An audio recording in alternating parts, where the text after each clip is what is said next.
Thanks, Minister, and good morning. As the Minister said, we've got still more than 20,000 Victorians isolating at home. That's a big sacrifice, but it is a necessary one. With this Delta variant, we are seeing multiple cases in residential settings, of course, including apartment complexes. And just yesterday, our continued investigations of positive cases and their movements turned our focus to an apartment complex in Docklands. There are teams on site now who are deep cleaning common areas and will be testing people throughout the day, today and tomorrow. Residents have all been advised that due to a case of COVID-19 in the La Crosse building at 673 La Trobe Street, Docklands, that they're required to isolate immediately until further notice. Residents will be contacted throughout the day to give them a time to attend a pop-up testing clinic being set up to perform testing for the residents of the building, and after testing, residents must continue to self-quarantine until further advice is issued. It's never easy receiving that news, to know that you are potentially exposed, to know that you need to quarantine until we make further assessments and get results back. We do understand that that'll be particularly challenging, but as it is the case for 20,000 plus Victorians, that is a sacrifice that we're so grateful for to keep all of us safe. Those testing results that come through today and tomorrow will give us the information we need to be able to make an assessment of that location and exactly what the response needs to be in coming days. We're not taking any chances with community transmission of this Delta variant that's come from New South Wales, and that's why we've changed the Victorian travel permit system to account for the greater risks posed by COVID outside of Victoria.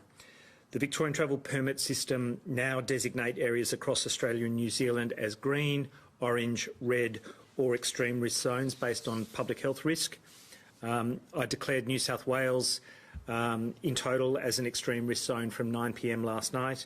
It's backdated 14 days from 9th of July.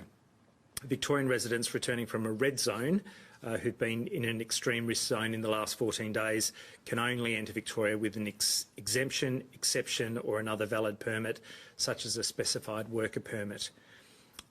Those red zone permits for ACT, Norfolk Island and South Australia will function as they have previously, so with a right of return of Victorian residents to come to Victoria. But people with a red zone permit must return straight home or to wherever your accommodation is in Victoria and self-quarantine for 14 days from the day you enter.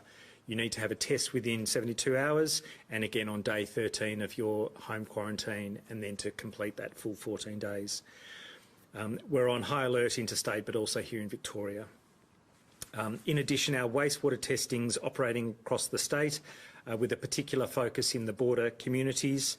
And overnight we have had a strong new detection in the Glenroy area from samples taken on the 21st and 22nd of July. The suburbs within the detection area include Glenroy, Hadfield, Oak Park and Pascoe Vale. We know some red zone permit holders have returned to these suburbs and the virus may have returned to with them. So we're asking everyone that they all need to keep getting tested right across Victoria. But if you're symptomatic and in those particular postcodes, we absolutely encourage you to get tested. Our testing numbers are strong, but we do need to keep it up. I'll finish there and hand over to Ms Bromley for the vaccination update. Thanks. I forgot to mention that Brett has to leave at 12:30 for AA. Professor, how many of those that tested positive today have an association with Prahran Market, and what percentage of the tests have you got back from there? So there are none positive today that are related to Prahran Market. As the Minister detailed there, they're primary close contacts, existing primary close contacts, but none relate to Prahran. I don't know the figures for those tests that have been returned from Prahran, but we had a strong testing response from many of those who'd been identified through the QR codes from Prahran yesterday. We can provide an update in the CHO update this afternoon. So that must be a relief, given that was a big concern yesterday. Well, certainly it was our focus yesterday. as I've said many times previously, you never know for that one individual if they're going to be very infectious, not infectious at all, or somewhere in between. Prahran Market obviously has a lot of people who you don't normally know around you, and so it was really important to have people come forward for testing really quickly, but to have no positives come out of that thus far is certainly reassuring. It's a reasonably open space. There's some decent ventilation by virtue of that ceiling space, but of course the risk is always there in crowded locations. We're hopefully moving out of lockdown soon.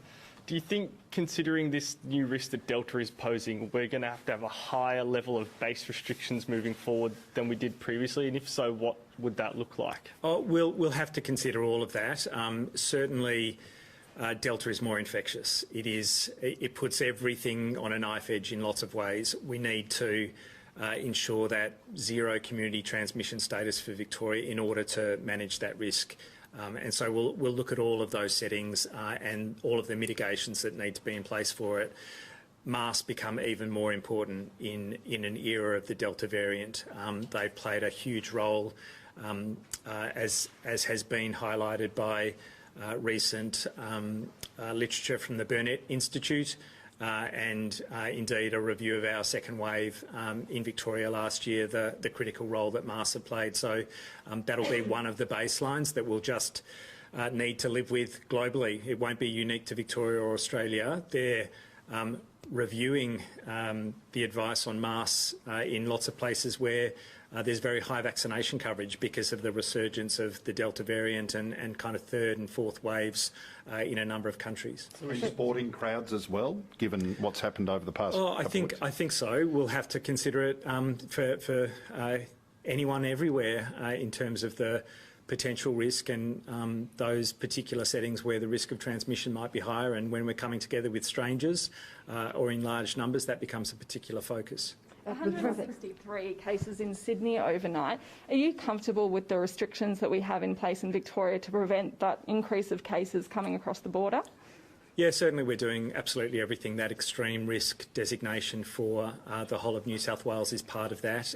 It's very tough for people who are normally resident in Victoria to be stuck outside the state. Of course, there are those exception and exemption processes that are in place, and that's for people who've got really urgent and humanitarian needs to come back to Victoria. But it's very strict in terms of the movement of people across the border being minimised to the fullest extent we can. Can you explain? The system was supposed to bring certainty, though, to interstate travel. Does this addition of a new layer with no warning, no consultation with the community undermine that certainty? We've had to be agile right through. The threat posed by New South Wales, and everyone would expect us to be agile and responsive as new risks emerge, is exactly that. We did flag it. We flagged that anyone who leaves Victoria is going to be subject to potential changes of zones. This is actually not a change for New South Wales.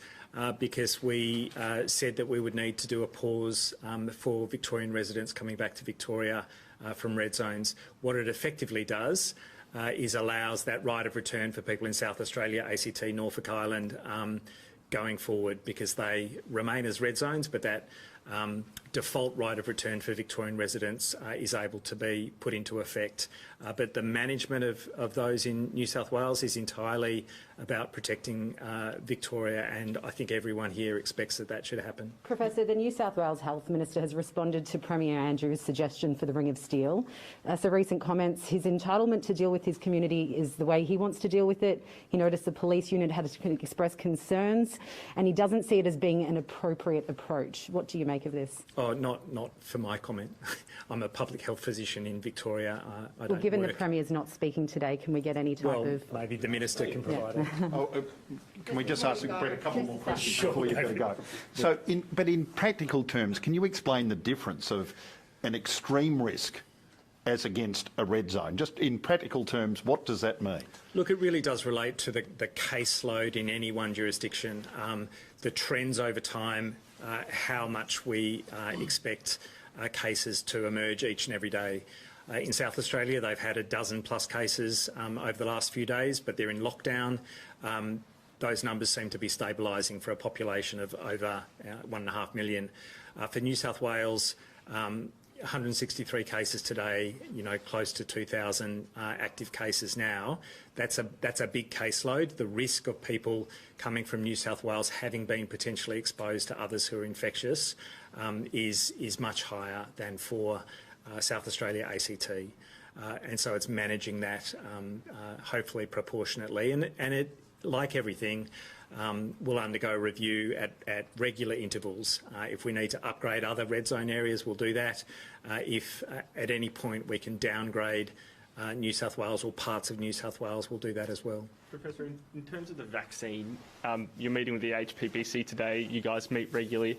Have you discussed what the benefit would be of sending more vaccines to Sydney in terms of actually controlling that outbreak? And I guess what's your assessment about how beneficial an exercise that would be? Look, I think that's primarily a discussion for First Ministers through National Cabinet. AHPPC would be keen to support the kind of modelling that would indicate where vaccine might need to go, how much, when it needs to be distributed, and what kind of a difference it would make to the risk of transmission. That work hasn't been done. Obviously, the issue was only raised at National Cabinet yesterday, but to the extent that we can support with an expert view on what higher levels of vaccination and where they should be targeted and to whom, we're happy to provide that. Equally, ATAGI really had the expertise in terms of what the dosing intervals for Pfizer and AstraZeneca might need to be, given the epidemiology in different places around Australia. Do you see a benefit for Victoria in New South Wales getting more Pfizer into arms, given that the extent of the outbreak there? Look, I think we'd be happy to support in whatever way we can, but we need to understand how much, when, where, and to what extent it might make a difference. In terms of the epidemiology, people might look at it and go, how is giving extra vaccines right now going to stop this outbreak where they're getting 163 per day? So what could it actually be used for to stem the spread of cases up there? Say it was here, what would you use it for to stop the spread? Look, it doesn't change immediately anything in New South Wales, but it is potentially looking to the medium term to try and put the brakes on further transmission, either beyond the area where it's geographically concentrated, or to slow it down over time. If that saves thousands of people from infection and many people from dying, then even if it doesn't have an immediate effect, it's something worth considering. In Victoria, we've got to balance our own risks. We need to protect Victorians both from potential incursion, but also all the future risks that will continue to challenge us through to the end of the year. Having high vaccination coverage in Victoria is the way to do that primarily. Would you be comfortable providing our allocations to New South Wales, given that's what the New South Wales... That's not my role. My role is to provide some public health advice about what it would mean for transmission in Victoria and the risk and what it might help to do in any hotspot area of Australia. What would you need to see in terms of data between now and Tuesday to give that advice that the majority of the restrictions could lift? Oh, certainly we've said we're on track. We're needing to see those numbers who are out in the community for any period of time to be really minimal and hopefully zero. That's where we're at today. That's where I want us to be for the rest of the week. If Victoria did provide doses of Pfizer to New South Wales, do you think that would have any impact on the transmission of the virus in Victoria? The thing that will make a difference on the risk of transmission in Victoria is everything that we're doing. It's masks, it's our social distancing, it's the compliance with the restrictions that are in place, and it's absolutely getting tested for anyone who's symptomatic or everyone who gets flagged as being a primary close contact or going to an exposure site. The role of vaccines is a medium to longer term role. It doesn't change the game overnight. But it's clear that the higher the proportion of the Victorian population who get vaccinated, especially fully vaccinated, makes a difference to the dynamics of transmission. That'll protect us from small incursions. They'll be easier to manage over time. but ultimately it minimises our risk of being hospitalised and dying from this awful virus. Are you going to need to be more cautious moving out of this lockdown than the previous one, considering the situation in Sydney and Delta variant? We'll absolutely consider the risk outside of Victoria, as well as watching everything in terms of exposures within Victoria. That'll has to come in as part of the equation. But the primary means of managing the risk outside of Victoria is through that extreme risk designation and the great work of Victoria Police in managing people moving across the border. And so, in a nutshell, how do you then feel about Tuesday at the moment? I feel like we're on track.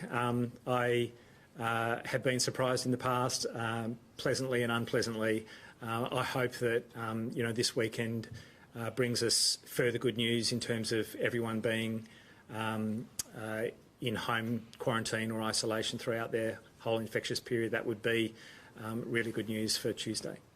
But it doesn't have to be 0 cases. If there's 0 people infectious, you'd be happy with that, even if there were still cases being reported? I expect there'll be further cases. There are people who are still quarantining at home with other family members.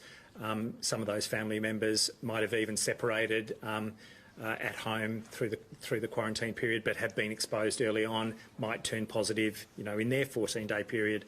So there'll be new cases. I expect there'll be new cases probably right through to Tuesday. They should be decreasing over time. We've got a public health response that's wrapping around all of those primary close contacts, but new cases will emerge. That incubation period of 14 days means that you can turn positive, become a case at any point. Is there a magic number we should be striving towards? I know formally No magic numbers. have said less than 5 cases. No, there's never been a magic number. There never will be. They're part of our overall assessments, but the key aim is to have no new exposure sites emerging.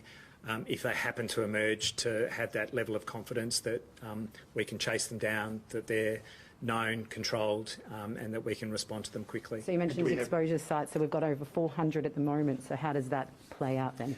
Yeah, look, those 400 have largely tapered off in the last few days. That's the really good sign. There may be 1 or 2 more that come over the weekend, and again, you never know what tomorrow can bring. But being able to respond to those exposure sites, and for Victorians to respond by checking the exposure site list, getting tested as appropriate and quarantining is the management strategy for all of those. Do we have to have a 0 number in the community by Tuesday before we come out? No, there are no absolutes here. We make judgments on all of those aspects, and if there's a case who's in the community, but we can chase down all of their close contacts in a timely way, then that doesn't mean that it puts everything on hold. Many regional Victorian communities haven't had any cases at all and are still following the restrictions of Melbourne. Do you envisage on Tuesday, if restrictions do ease, that regional Victorians will face different easings than what Melbourne would? Nothing to announce today. We'll go through the review process over the next couple of days. There are still hundreds of primary close contacts out in regional areas. If there were new cases who emerged there, we'd have to be assured that they've had their entire infectious period in isolation. You've got to feel for regional areas that have had no cases, but Mildura will tell you that they were probably shocked into their response. Not that they've been complacent, but we all get unused to COVID if there's been no experience of having to deal with it. They've done such fantastic things in response to the cases they've had, but no one should say, if today looks like this, that tomorrow couldn't look different, because it absolutely could. Minister Foley, we'll let you go, Thanks. Professor. Thank you. Minister Foley, just following up on New South Wales.